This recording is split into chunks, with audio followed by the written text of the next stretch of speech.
issues I've seen with the boat.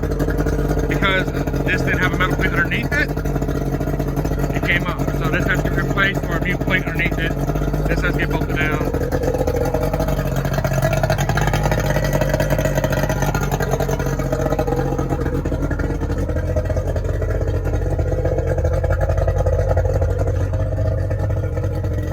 Louisiana registration.